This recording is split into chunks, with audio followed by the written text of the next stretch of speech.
so much, Vera, for taking pain and turning it into hope and serving your community the way you do. It's not easy to put something like this together. And I'm fully grateful for you, and I'm sure everybody else is.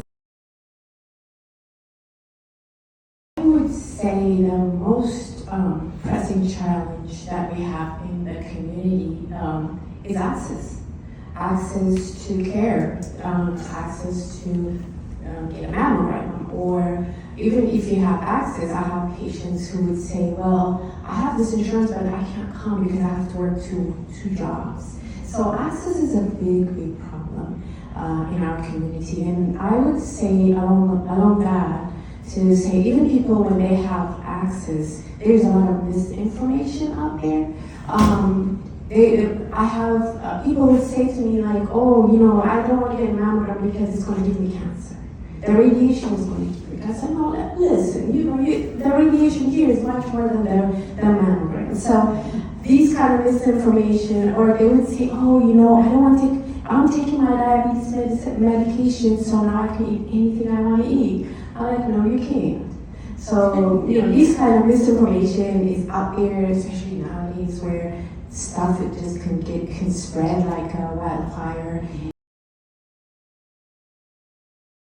I just love technology, and I'm just so happy to hear that we're all on board as far as technology being part of medicine, and I think that's not going to change. But if we have to ask ourselves, what's AI, what's technology?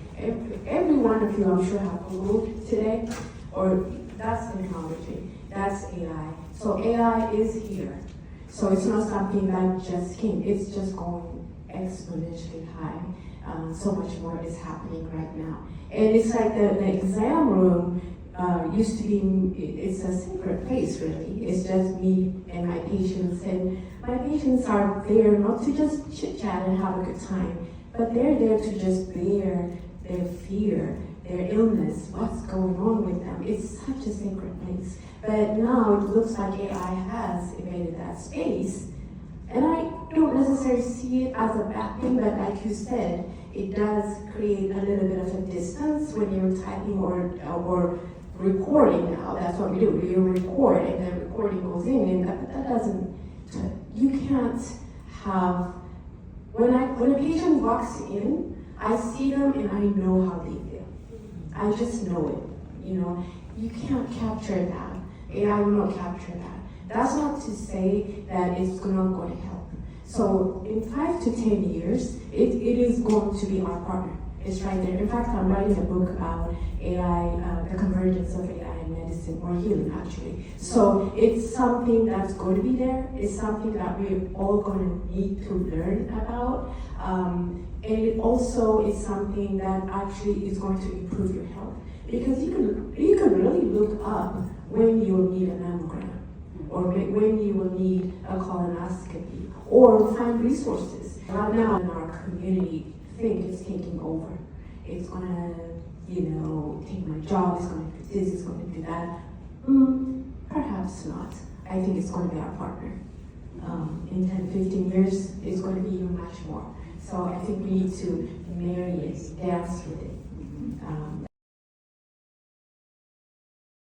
Not to be afraid of finding out what's wrong. I think we all have a little bit of that in us, and you really hit a chord when you said that. Because if you tell to your, you know, particularly women, I know I have friends who said, I'm gonna wait until this, or my child finishes this, or this, that, and I'll wait even though my body is telling me, because your body tells you.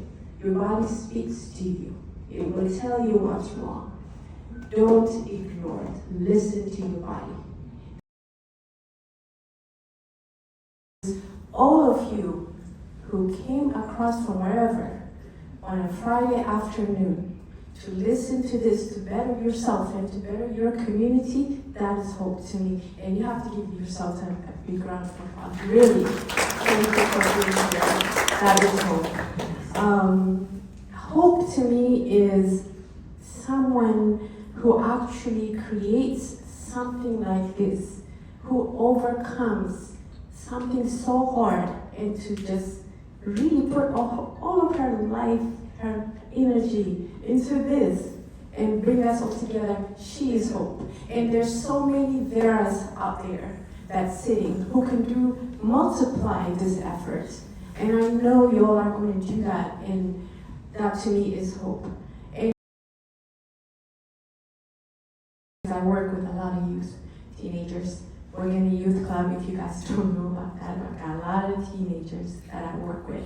And you have no idea how much energy, how much hope they have in them, how much openness, how much brain power that they have. And all of us here who've passed the age of 20, or maybe 40, but all of us here have the opportunity to give back to the youth, engage them, and me as a physician, all of us here as a physician, or whatever else that you do in life, engage with these children, or other community organizations, whether it's organic or whatever, or with Vera's youth, or whoever out there, engage with them, lift them up, bring them up with you, show them that you're there, you got their back, because they're ready, they're just wide open, they just need us to keep showing them that there's hope. So make sure when you vote, instead of voting for things like who likes who loves who, be careful, because what happens is your privileges, your medications, and the centers that actually are going to help your friends, your families, your mothers, your daughters, is going to shut down. So you have that power. So come November, vote for candidates who are going to support your health. I just want to say that. Yeah, that's a good point.